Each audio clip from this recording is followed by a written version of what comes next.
Yo antes de ingresar a la universidad, el año 78 y 79, ya existía un movimiento cultural. Nos tomábamos los casinos, ponían una mesa esta, nos subíamos a cantar guitarra. Con guitarra, yo traía amigos de la compañía, que sector poblacional. que está ubicado aquí cruzando el río. Claro, a 1 kilómetro de La Serena. de La Serena. Claro. Y ahí ya se había gestado un movimiento cultural al alero de las monjas dominicas, que tenían un salón lindo ahí. Entonces la gente de la universidad empezó a acercarse para allá. Yo ingreso a la universidad del año 80 y ya con notificación de advertencia que no podía participar en cuestiones políticas, qué sé yo, pero porque ya me habían, bueno, acá había un aparato de inteligencia de los sapos y qué sé yo, entonces ya me conocían. Y también en el punto 11 se generó una peña, un local, claro, acá cerquita de la universidad. Y ahí participaban los estudiantes, participábamos, bueno, era peligroso todas las noches, entonces los días viernes, sábados hacíamos peña y el movimiento cultural se fue desarrollando fuertemente dentro de la universidad. Yo creo que lo que caracteriza al movimiento estudiantil de la Universidad de La Serena es que fue un movimiento estudiantil muy vinculado al sector poblacional. Claro. Sí. Nosotros hacíamos mucho trabajo voluntario, por un lado, como decía Daniel, en Coquimbo, la parte alta, en La Antena, y también principalmente en el sector de las compañías, como él explicaba, que es un sector que queda 1 kilómetro hacia el norte de la ciudad, un sector popular, donde hoy día viven 100.000 personas, 90.000 personas, pero que en los años 80 tenía una fuerte raigambre cultural, con mucho apoyo de la Iglesia Católica de base.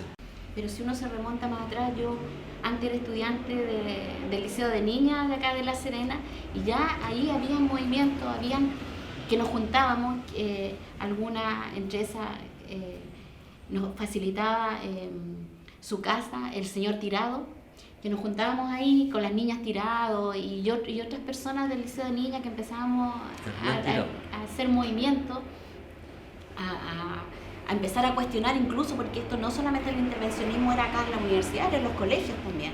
Tú en los colegios tampoco podías decir, y la persona que manifestaba una opinión distinta rápidamente era sacado del colegio, era quedado condicional y todo mal. Es cierto, muchos de nosotros veníamos de Santiago, específicamente yo vengo de Santiago y me encontré con esta, ¿no es cierto?, en el año 84, con esta explosión, ¿no es cierto?, de querer hacer cosas.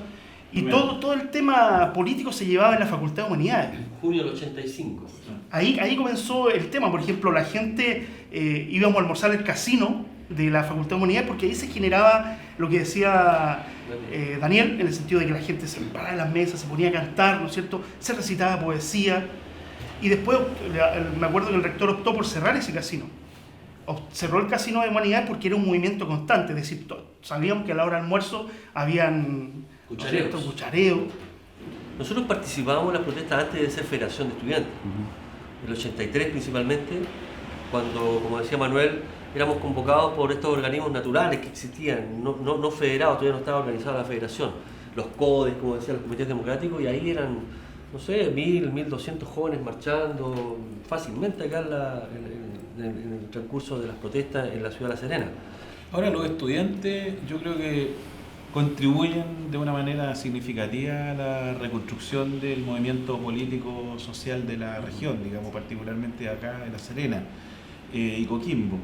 Los partidos políticos, si bien en sí mismos, digamos, existen y no tenían tanta expresión pública, sino que la tarea era volcarse a las organizaciones sociales. Entonces, los partidos estábamos en las federaciones de estudiantes, en la Comisión Chilena de Derechos Humanos, en las organizaciones de trabajadores, en la AGECH, antes del Colegio de Profesores, digamos, en distintas organizaciones que sí tenían incidencia y representaban, yo diría... Exactamente. Entonces, la tarea nuestra no era estar en el partido político en sí mismo, digamos, sino que era más bien participar en una organización y desde ese espacio incidir en el proceso de recuperación democrática de nuestro país. La generación 80, y creo yo que, sin temor a equivocarme, independientemente de las visiones políticas que tuviéramos el año 83, 84, 85, 86, si éramos comunistas, socialistas, demócratas, cristianos, nosotros teníamos muy claro lo que teníamos que hacer, cuáles eran nuestras prioridades. Nosotros pensábamos que aquí la tarea era derribar la dictadura, que se fuera lo antes posible.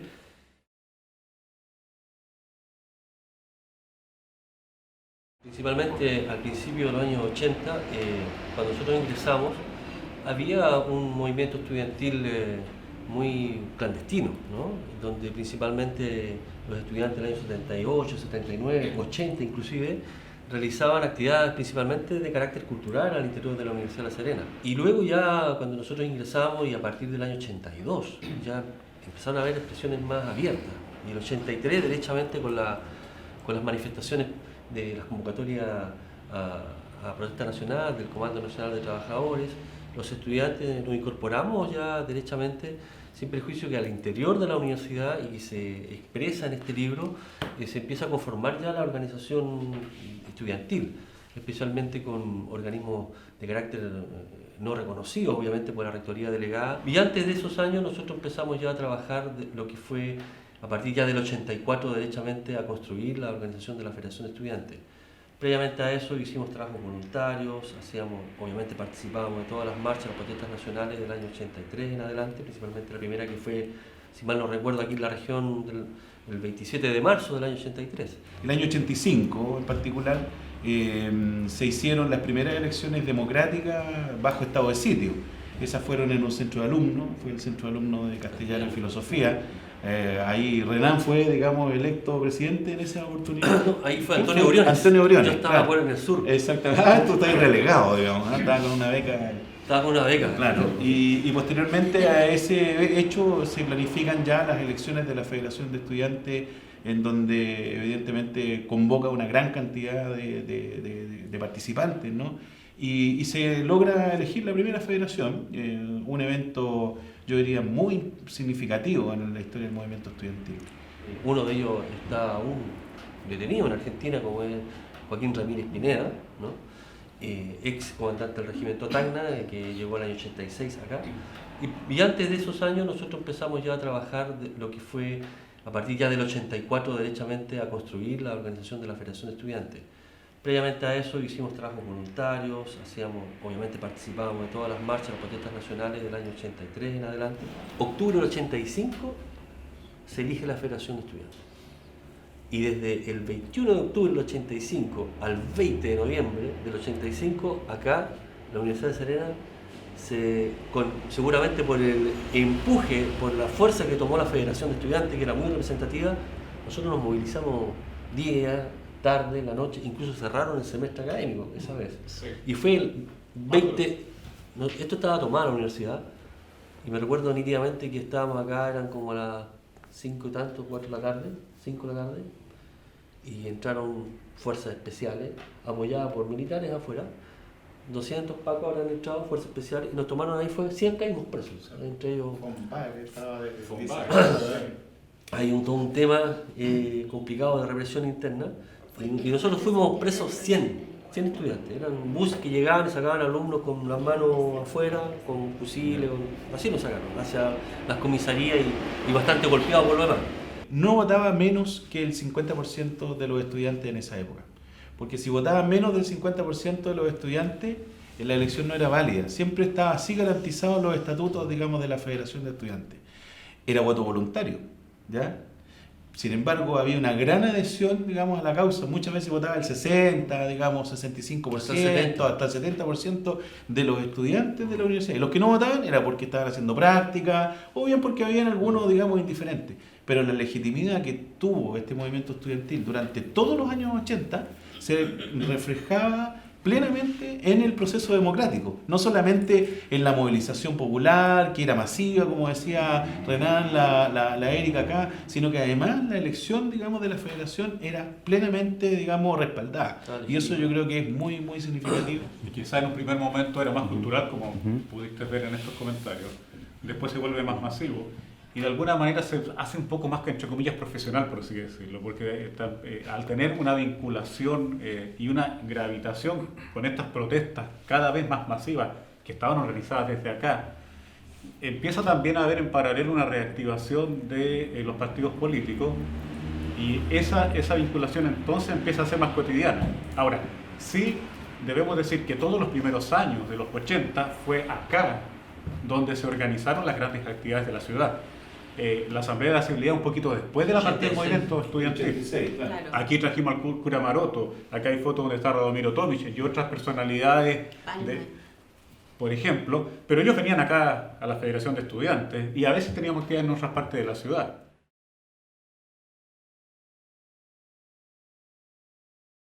A partir del año 82 ya la represión fuerte llegó en la compañía.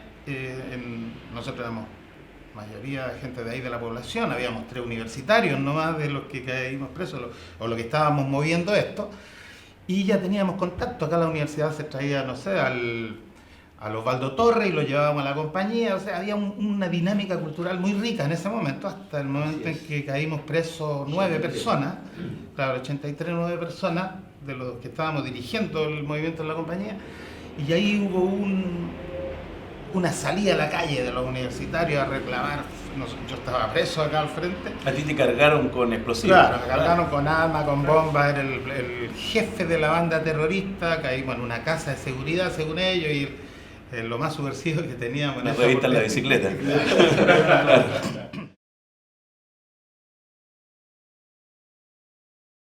Tengo muy presente la primera protesta que participé aquí en la universidad, que fue aquí en las puertas de ingeniería, en ese tiempo, porque después clausuraron esa puerta, estaban todas las ventanas de vidrio y nos sentamos todos afuera, se bajan los pacos y arremeten contra nosotros, estábamos todos sentados y Apenas terminamos de cantar la canción la nacional. canción nacional, ¿no? y quiebran los vidrios porque nosotros arrancamos hacia la universidad. Nos metimos todo al casino, metiéndonos por debajo, pero ellos totalmente descontrolados. Como fecha simbólica, la romería al cementerio.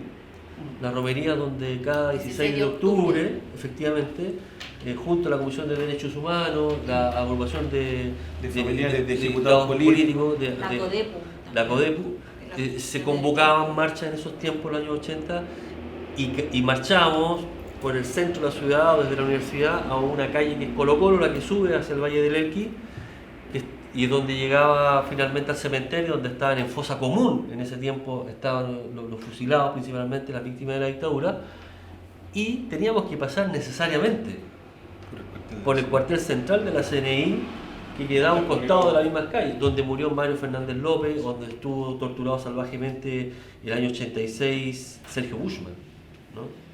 Por la CNI acá. Tenemos que pasar por el Y regimiento. hay que pasar necesariamente por la... No, pero hay que pasar por la casa central de la CNI para llegar ahí al cementerio. Y eso se hacía con la relación y la convocatoria que teníamos con Derechos Humanos. Y cotidianamente los recursos de amparo, de protección, cuando había estudiantes que eran detenidos. Bueno, hay organizaciones que jugaron un rol importante aquí, como los que mencionaba Renan, la Comisión Chilena de Derechos Humanos, la agrupación de ejecutados políticos, de familiares de presos políticos, la de detenidos desaparecidos, la GECH. También jugó un rol importante organizaciones de apoyo, digamos, como por ejemplo el Servicio Universitario Mundial, que apoyaba, digamos, a través de distintos compañeros que estaban vinculados a la Iglesia y otro organismo, el FASIC, que apoyaba, digamos, con becas de alimentación, becas de dinero. Llegaban, digamos, unos alimentos preparados que los esperábamos pero realmente con mucho agrado a nosotros. Y organizaciones locales, digamos, que se empezaron a estructurar aquí en las distintas poblaciones. Todas ellas no podían, yo diría, desarrollar acciones públicas masivas si no contaban con la presencia de los estudiantes. Yo diría que los estudiantes fueron un soporte fundamental en muchas de las actividades de difusión política, de difusión pública, que en materia de derechos humanos, en materia de reivindicaciones populares también. No se ha nombrado y que también cumplió un rol importante. Bueno, la JOC. Pero el PIDE, por ejemplo, el PIDE, que fue proveía de la atención a los niños de los dañados por la emergencia. Dañados por la emergencia, claro. El CAP, Comité de Ayuda a Presos Apoyo a los Políticos. Presos Políticos también. Claro.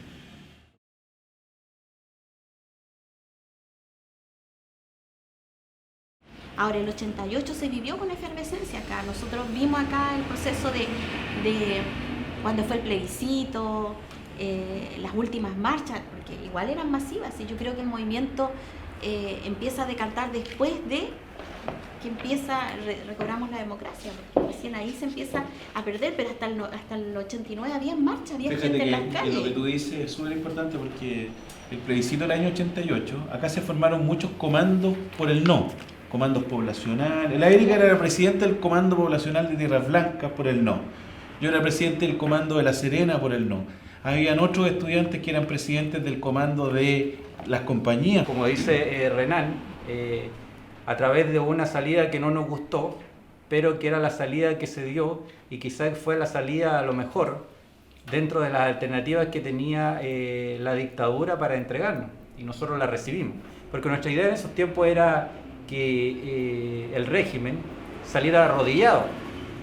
Sin embargo, no fuimos capaces de sacarlo arrodillado del sistema, sino que el régimen salió caminando. Personalmente yo creo que nuestras ideas fueron derrotadas. Yo me siento un derrotado de la posición que salió el 89, digamos, porque ninguna de nuestras ideas, independiente del tema de los partidos políticos, ¿cierto? Ninguna de nuestras ideas se llevó a cabo. No pudimos lograr, por ejemplo, como bien decía compañero acá, enjuiciar, digamos, a los torturadores. Los torturadores hoy día igual siguen libres. Entonces, ¿de qué estamos hablando, digamos? Nosotros teníamos un dicho que decía: malditos seamos los jóvenes si Pinochet se muera de viejo. Y malditos somos los jóvenes de la generación de los 80 porque Pinochet se murió de viejo. Un poco ganamos una batalla, pero la guerra todavía no está ganada. La Constitución del 80 es un claro ejemplo, o sea, da vergüenza que después de todo lo que hicimos, y de hecho pasamos miedo, corrimos peligro. Yo recuerdo muchas veces haber visto impactos, eran de bala, no eran chistes. Nos faltaba un oficial de carabineros un poco más ventilado que otros que nos dispararon, y no eran balas de goma, porque las paredes dejaban rastro de lo que estaba pasando cerca nuestro.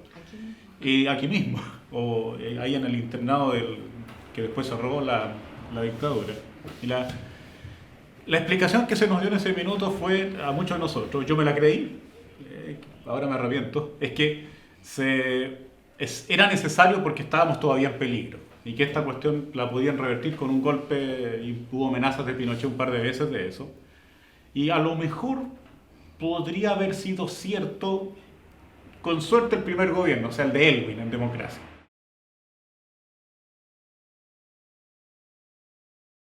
Nosotros como generación, más allá de ser demócratas cristianos, del MIR, radicales, PS, Juventudes Comunistas, izquierdas cristianas, que más allá de eso, en nosotros existe una línea de afecto muy fuerte, que está vinculado por un lado a la historia y a las solidaridades que vivimos nosotros, ¿no? Nosotros, la visión nuestra del día a día era vivir otro día un poco mejor. Esta generación es una generación que tiene que escuchar también lo que pasó con nosotros, porque lo que estamos diciendo hoy es que esta ingenuidad política que probablemente tuvimos nosotros a propósito de nuestra gran lucha, pero falta de vocación de poder, evidentemente no puede volver a repetirse. Este es un movimiento estudiantil, el que hoy día existe, que tiene una convicción profunda. Hay una impronta de la generación 80, ¿no? Hay una impronta que tiene que ver con entregas, con solidaridades, con mucho cariño, con muchos afectos que se vivieron, y con mucha lucha, mucho desprenderse de la vida incluso, ¿no? Nosotros marchamos y al otro día no sabíamos si aquí en la universidad y fuera estaba el carro de la CNI, un Jeep azul, Toyota azul, un Datsun blanco, que teníamos las patentes, y día y noche seguían a los dirigentes estudiantiles o a quien ellos veían como peligroso para el régimen, ¿no? Libros tenemos un registro del museo es súper importante, y nosotros como generación, si estamos haciendo esta memoria, ojalá que sea para dejar en algún estudio algo que pueda servir, ¿no es cierto? El día domingo pasado yo fui al Museo de la Memoria por primera vez. Me emocioné hasta las lágrimas, la verdad de las cosas, de ver lo que vi ahí. Pero más me emocioné cuando después le pregunté a un hijo mío de 14 años qué le había parecido, y me dijo que le había dado tremenda impotencia de ver qué es lo que había pasado y que no se pudo haber hecho nada por defender a mucha gente que murió, que fue desaparecida, que fue torturada. Pero la gran esperanza que me deja es que me decía: esto no tiene que volver a pasar, papá. no tiene que volver a pasar. Y ese mismo mensaje es el mensaje que nos transmiten todos nuestros hijos y todos los niños, digamos, de nuestro país, que en definitiva quieren vivir mejor y que son, creo, una fuente de inspiración. Por eso yo le doy las gracias al Museo de la Memoria por existir, en definitiva, por mantener viva la memoria, porque la memoria es futuro. La memoria es presente y es futuro. Que es importante que se rescate el sentido de pertenencia que tiene la propia historia de los pueblos, ¿no? Sea buena, mala, más o menos, y sobre todo esta que tiene que ver con derechos fundamentales y garantías fundamentales como los derechos humanos, y que fueron violentados durante la dictadura.